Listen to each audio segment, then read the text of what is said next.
The Oracle ASMR.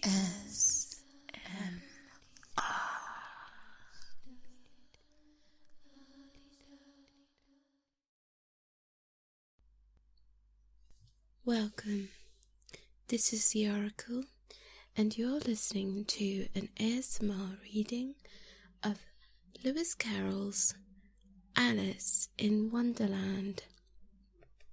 Chapter 8, The Queen's Croquet Ground. A large rose tree stood near the entrance of the garden. The roses growing on it were white, but there were 3 gardeners at it, busily painting them red. Alice thought it was a very curious thing, and she went nearer to watch them. And as she came up to them, she heard one of them say, "Look out now, Five. Don't go splashing paint over me like that." "I couldn't help it," said Five in a sulky tone. 7 jogged my elbow. On which 7 looked up and said, "That's right, 5. Always lay the blame on others." "You'd better not talk," said 5. "I heard the Queen say only yesterday you deserve to be beheaded." "For what?" said one who had spoken first. "That's none of your business, too," said 7. "Yes, it is his business," said 5. "And I'll tell him it was for bringing the cook tulip roots instead of onions." 7 flung down his brush and had just begun, well, of all the unjust things, when his eyes chanced to fall upon Alice. As soon as she stood watching them, he checked himself suddenly. The others looked round also, and all of them bowed low. "Would you tell me," said Alice, a little timidly, "why you're painting those roses?" 5 and 7 said nothing, but looked at 2. 2 began in a low voice. "Why, the fact is, you see, miss, this here ought to have been a red rose tree, and we put a white one in by mistake. And if the Queen was to find out, we should have our heads cut off, you know. So you see, miss, we're doing our best afore she comes to." At that very moment, 5, who had been anxiously looking across the garden, called out, "The Queen! The Queen!" And the 3 gardeners instantly threw themselves flat upon their faces. There was a sound of many footsteps, and Alice looked around eager to see the Queen. First came 10 soldiers carrying clubs. These were all shaped like the 3 gardeners, oblong and flat, with their heads and feet at corners. Next, the 10 courtiers. These were ornamented all over them with diamonds, and walked 2 and 2, as soldiers did. After these came the royal children. These were 10 of them, and the little dears came jumping merrily along hand in hand in couples. They were all ornamented with hearts. Next came the guests, mostly kings and queens, and among them Alice recognized the White Rabbit. It was talking in a hurriedly nervous manner, smiling at everything that was said, and went by without noticing her. Then followed the Knave of Hearts, carrying the king's crown on a crimson velvet cushion, and last of all this grand procession came the King and Queen of Hearts. Alice was rather doubtful whether she ought to not lie down on her face like the three gardeners, but she could not remember ever having heard such a rule at processions, and besides, what would be the use of such a procession, thought she, if people had all to lie down upon their faces so that they couldn't see it? So she stood where she was and waited. When the procession came opposite to Alice, they all stopped and looked at her, and the Queen said severely, "Who is that?" she said to the Knave of Hearts, who only bowed and smiled in reply. "Idiot," said the Queen, tossing her head impatiently, and turning to Alice, she went on, "What's your name, child?" "My name is Alice, so please your Majesty," Alice said very politely. But she added to herself, "Why, they're only a pack of cards after all. I needn't be afraid of them." "And who are these?" said the Queen, pointing to the three gardeners who were laying around the rose tree. For, you see, as they were laying on their faces, and the pattern on their backs was the same as the rest of the pack, she could not tell whether they were gardeners, or soldiers, or courtiers, or three of their own children. "How should I know?" said Alice, surprised at her own courage.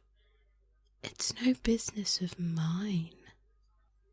The Queen turned crimson with fury, and after glaring at her for a moment like a wild beast, screamed, "Off with her head!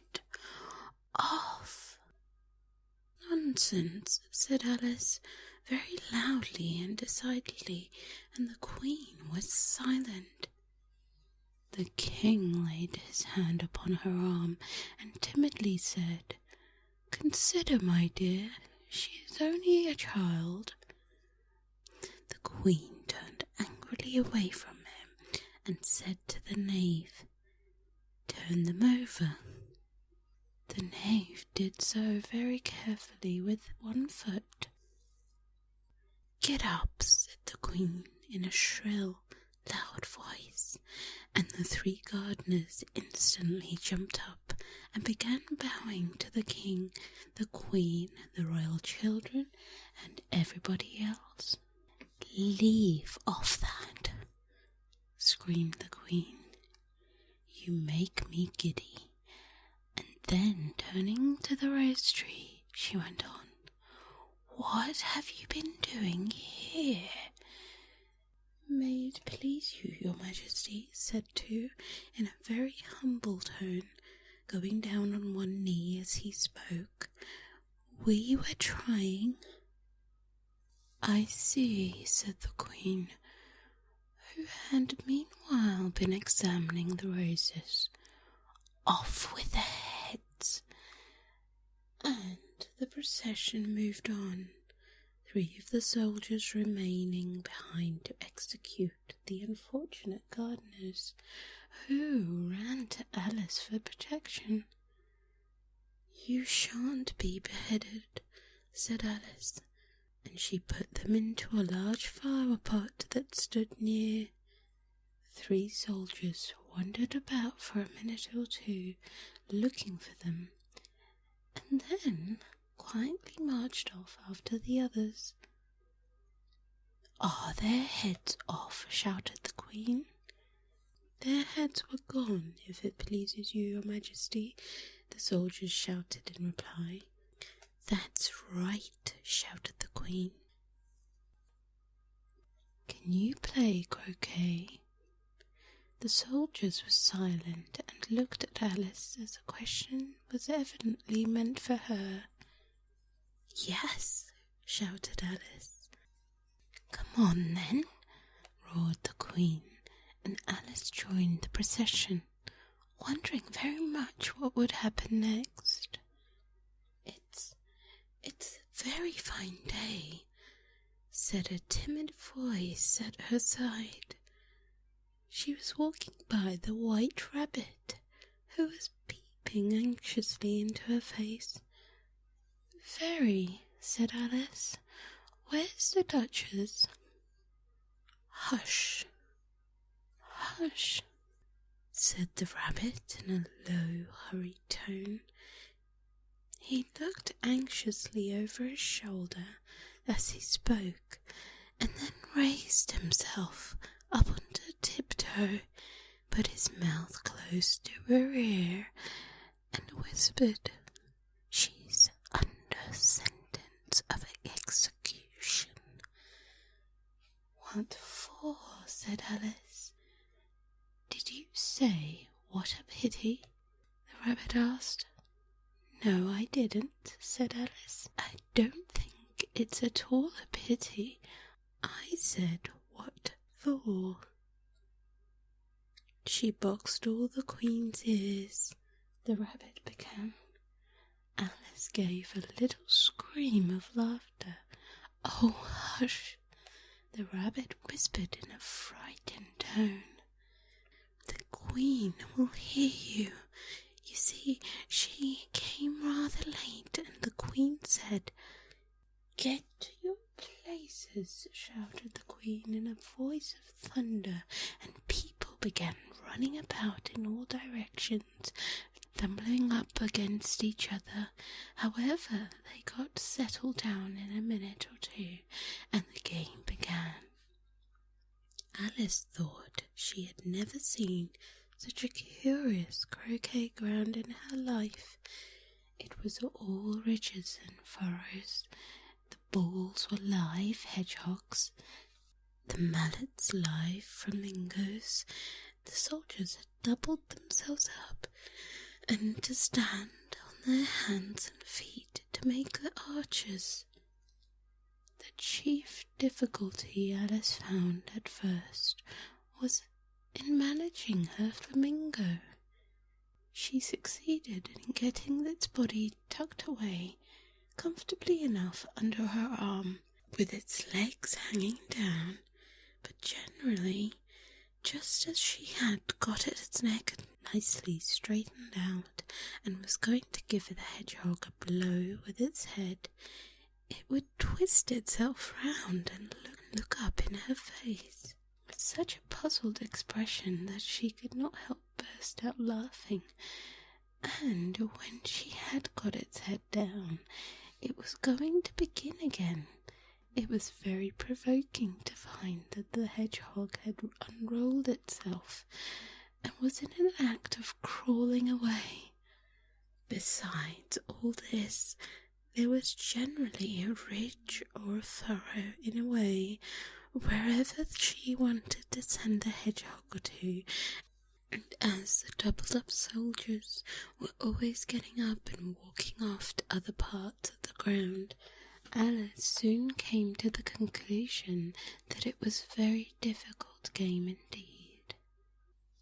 The players all played at once without waiting for turns, quarrelling all the while and fighting for the hedgehogs. And in a very short time the Queen was a furious passion and went stamping about and shouting, "Off with his head," or "Off with her head," about once in a minute. Alice began to feel very uneasy. To be sure, she had not yet had any dispute with the Queen, but she knew that it might happen any minute. And then she thought, what would become of me? They're dreadfully fond of beheading people here.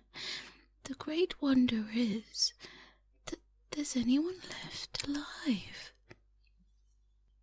She was looking for some way of escape and wondering where she could get away without being seen, when she noticed a curious appearance in the air.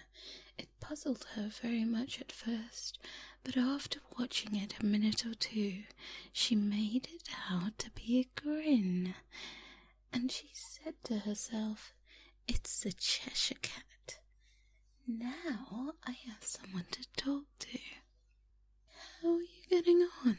said the cat, as soon as there was a mouth enough for it to speak with. Alice waited till the eyes appeared and then nodded. It's no use speaking to it, she thought, till its ears have come, or at least one of them. In another minute the whole head appeared, and then Alice put down her flamingo and began an account of the game, feeling very glad she had someone to listen to her. The cat seemed to think that there was enough of it now in sight, and no more of it appeared. "I don't think they play at all fair," Alice began, in a rather complaining tone, "and they all quarrel so dreadfully one can't hear oneself speak, and they don't seem to have any rules in particular. At least, if there are, nobody attends to them, and you have no idea how confusing it is, all the things being alive.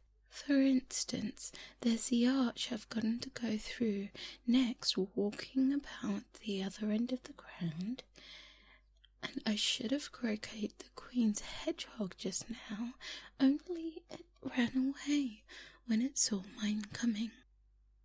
"How do you like the Queen?" said the cat in a low voice.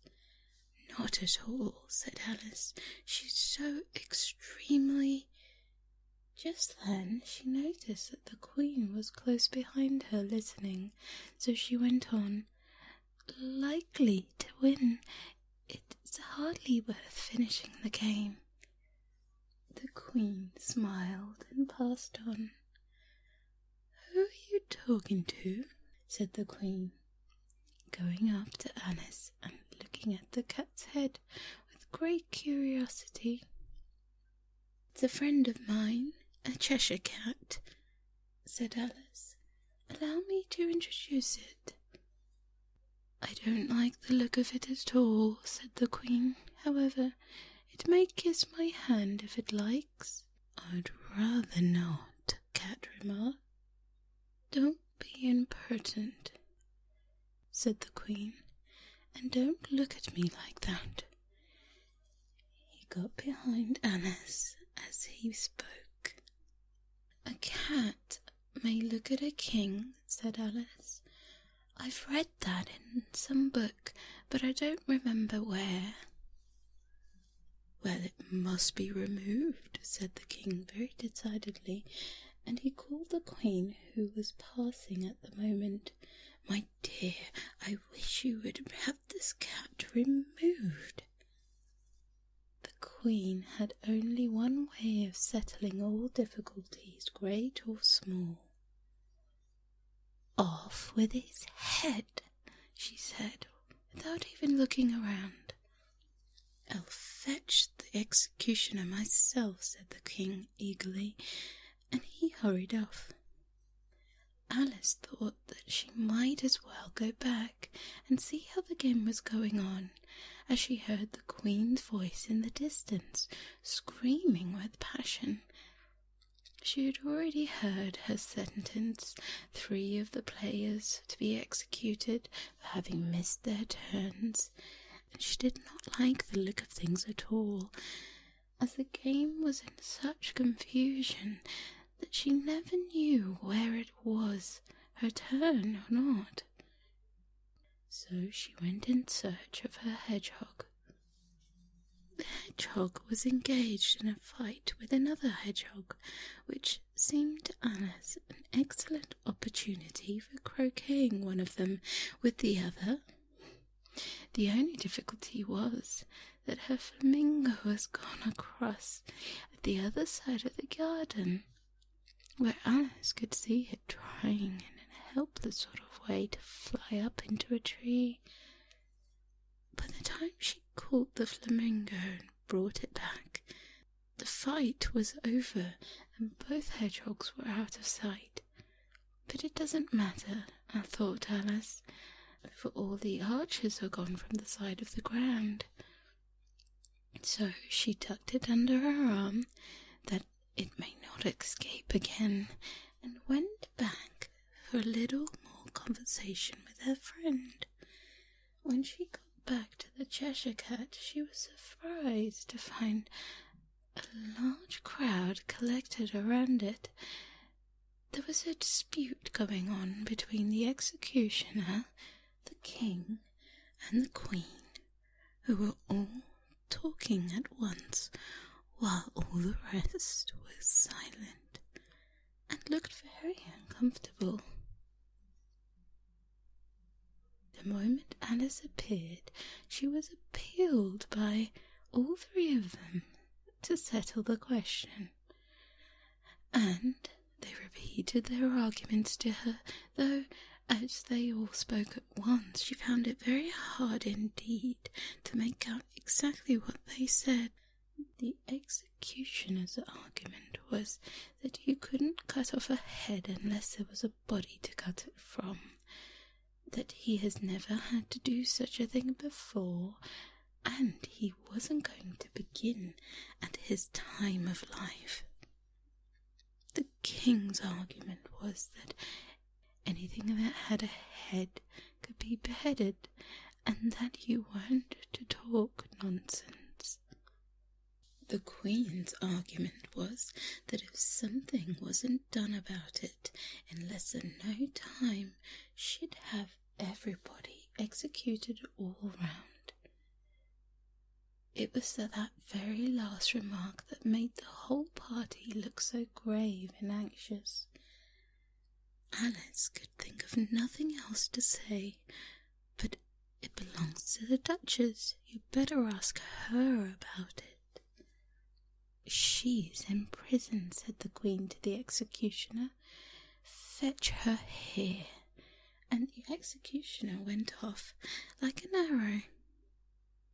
The cat's head began to fade away the moment he was gone, and by the time he came back with the Duchess, it had entirely disappeared. So the king and the executioner ran wildly up and down looking for it, while the rest of the party went back to the game. And that concludes chapter 8 of Alice in Wonderland. If you enjoyed, do pop a like and a comment to let me know what you think. And stay tuned for the following chapter next week. Thank you.